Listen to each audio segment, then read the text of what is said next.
what I've done in the past is, and again, if you get to this point, we'll talk about it more in detail, but just for the sake of going quick, you can set up the router to route out, not the whole way through, but like halfway through, and then put in little hardwood ties throughout in the middle, and then glue all of those together.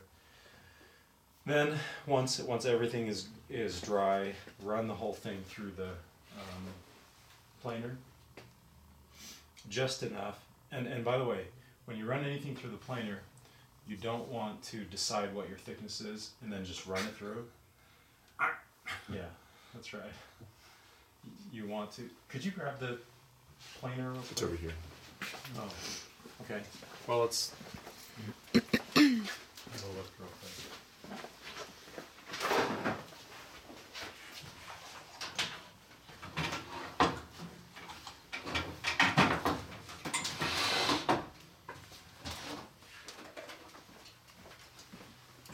So with the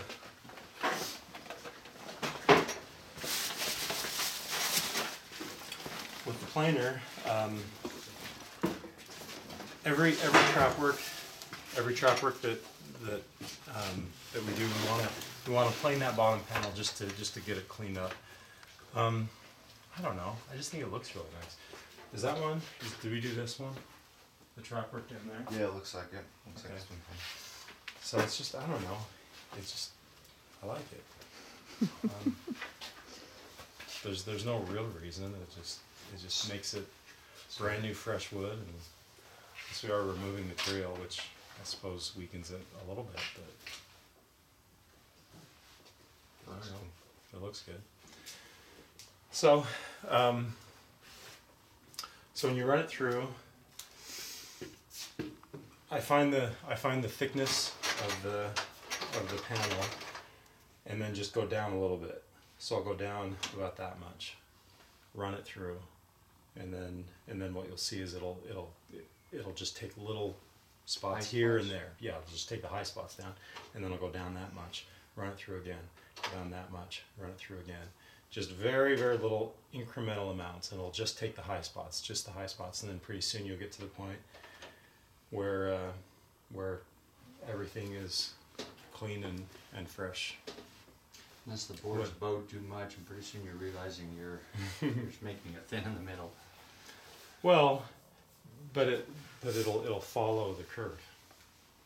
I mean, board this way. Oh, that way. Yeah. Oh, I see. Even then, it'll follow the curve a little bit too, because it's just going through like that. He's saying if it's like this, going through like that. I haven't found that to be a problem. I've done a lot of I ran these. into one, and I was coming up with a whole pile of sawdust, and the edges were And still just the edges? not, and so I just sanded them. Oh. Okay. So that's your next step here is to get that bottom panel. Okay. Make sure that it's one good solid piece, and if it's not, glue it and use some sort of reinforcement. I've also used Simpson ties on the bottom. That's kind of the easy way out. Okay. Just those metal flat rectangles. Screw it in both sides of the crack. Yeah. It just holds it together. It holds everything together. Okay. Yeah, I'm not crazy about that. I've gotten away from that in the last few years, but that's a quick, easy way. Okay. Okay, then all of these parts, you can go over them with steel wool or sandpaper or both, just to clean them up. Mm-hmm. Wash them down. Same thing. We're just trying to get clean, fresh wood. All of the so a piece like this, I would take that to the wire wheel. This is pretty cool. July 2nd, 95. It's not 1995. That's not Back in 95. I was in high school back then. Right. So take this piece off, and by the way, it's a good idea to take them off one by one and not take them off all at once. And then wonder how to put them all back on. Exactly. And like this screw, it seems like there's some sort of a bushing. I don't know what that, leather bushing or it's all crumbly. So figure out what that is and replace it. Do you know how to bush something like that? Is that just felt? It's just it's probably Is it just a probably punching? It seems like this metal thing is bushed with Oh, felt on the inside. I mean, that's what it looks like. I don't know. We'll take off the screw and see. But you see that? yeah. Yeah. So it's kind of like in between the size of a grand pedal rod and like an action center. So do you know how to rebush stuff like that? I've never done that before, actually. I'd Um, imagine, I don't know, cutting it to length. I don't know, kind of experimenting until you get the width, and then putting something in there to hold it while it dries. But Let me try and explain it. okay, And I realize that it works much better to learn stuff by actually doing it. yeah, But let's see if we can. If you can tell me if you're lost, and we'll just do it. okay. So here's where geometry comes in. I remember building a staircase about 15 years ago or so. Yeah. And I remember using sine and cosine to Yeah. figure out like the angles and everything. Yeah, And I was so excited to actually use something. You'll never cosine. use Yeah, this. just geometry. Yeah. So this is the same kind of thing. Do you remember how to find the circumference of a circle? I can't remember if it's radius times pi or if it's diameter times pi. It's diameter. Yeah, okay. Yeah. So it's just diameter times pi, and that gives you the circumference. So if you measure that just with calipers, Mm-hmm. the total distance from one side of the circle to the other, that's diameter. Yeah. Multiply that by 3.1415926. Yeah. Better be right on. Just start going. No. We require Yeah. precision in this shop. To the nearest We don't, what? we've thrown out 3 significant figures. We go to 10. Yeah, that's right. I'll And look then it up. and then find a strip of felt that is basically 3 times the or the ratio of the diameter times pi.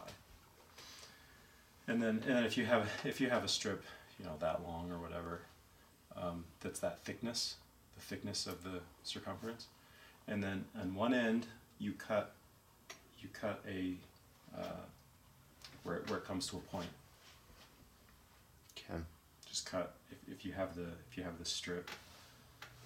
If you have a strip of felt, just cut it here To a point. and here, so Yeah. so it's at a point.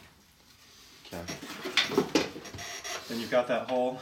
Put the point in, slide it through, and then it naturally just curls around and it finds the edge. And before you come to the edge, just put some PVC glue all the way around, and then pull it through, so the glue is now in the surface, Okay. and then you can just chop it off. Okay. You can let it dry first if you want. I've actually done it without letting it dry, and it dries just fine. If you can find something to put in there as kind of a caul to then spread it. You follow that? Yeah. Not too complicated. Yes, not too bad. There's a lot of instances where that comes in handy. Holes that are different sizes where you've got to measure the diameter and then come up with the thickness.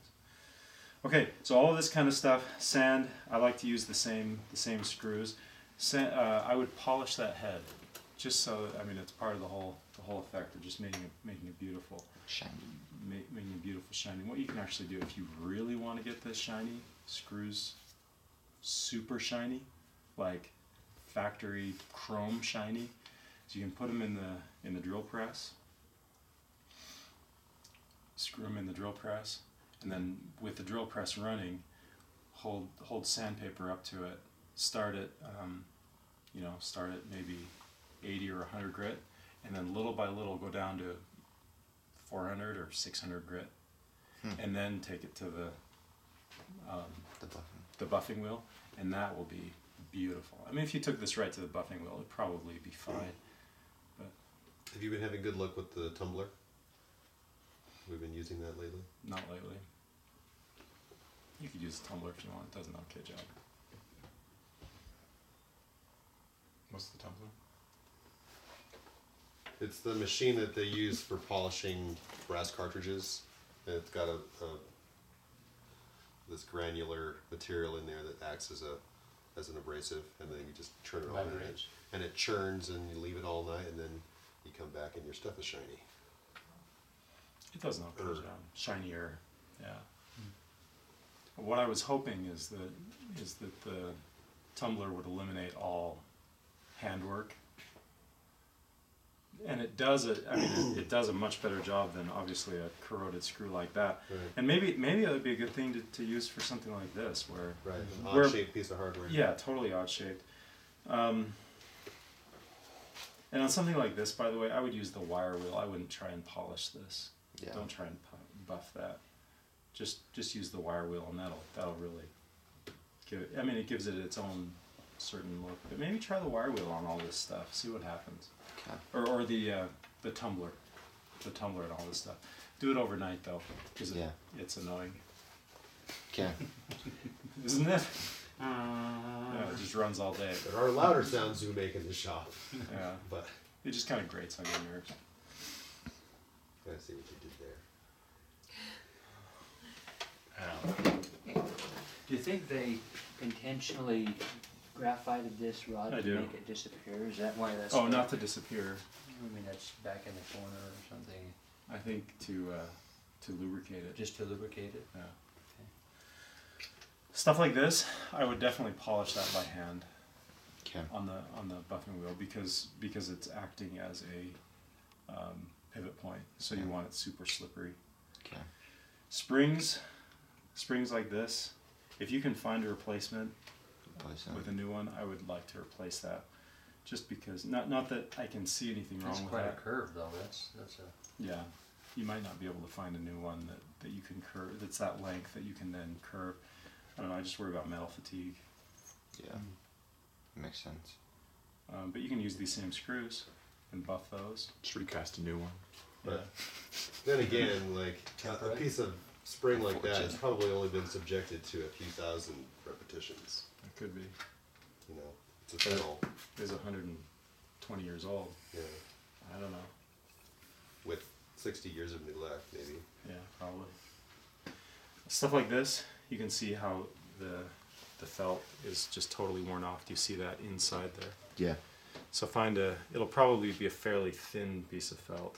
Just remember, you want One of those these is gonna fit in there. to fit in there, and if you use thick felt, it'll bind.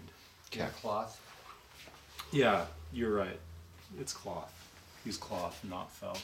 Remember how to tell the difference? So it's woven. Cloth is woven. Felt is just fibers that are compressed together. Yeah. So use cloth. But you can see where it was. It was all the way down there, and then it came up and wrapped around. Find something to use as a caul as you glue it. Okay. And then all of this wood, sand it down. Just bare wood is fine, I think. Some people I've seen. One guy in Iowa, Chuck Beam. Is that how you say his last name? He lacquers everything. Wow. After painting a mural on the side. Right. I found when doing trap work, just using the sanding machine does it really, really quickly. Okay. You can get most angles on it. Yeah. You can do the tops, the sides of the rails, And like the sides of inside those. where you can't get, just Yeah. it doesn't have to look nice, but it should be cleaned up. Do that by hand. Okay. Okay. Good. Todas There esas was piezas de madera briga se pueden limpiar con baking soda también. Sí. Creo que sí. Y te ahorra mucho trabajo. So you could do that too. Yeah. Just take it out and see That'd what be last fast. For the crevices and stuff. Sure. That'd be nice. Yeah, that There's like really a would leather. Soda clean out blaster all of for our those viewers at really home. nicely. What's that? For the thing, what we're talking about. The soda blaster. Yeah. Put new leather on And the spots fit there. on those spots. I like to use PVC glue Yeah. with leather. Looks like they nailed it down on that one right there. Yeah. I don't know that you need to nail it. Yeah. I don't. I PVC wouldn't. glue seems to hold it really well. Okay, that's good. We've got we've got some sort of a felt punching in there. Do you see that? Yeah. That's pushing that. Mm-hmm. So replace that. So basically, it's just all metal needs to be either replaced in the case of springs, or if you can't find a suitable replacement, then wire wheel, or polish the metal, replace all the felt and leather and cloth, sand down all the wood, put it all back together.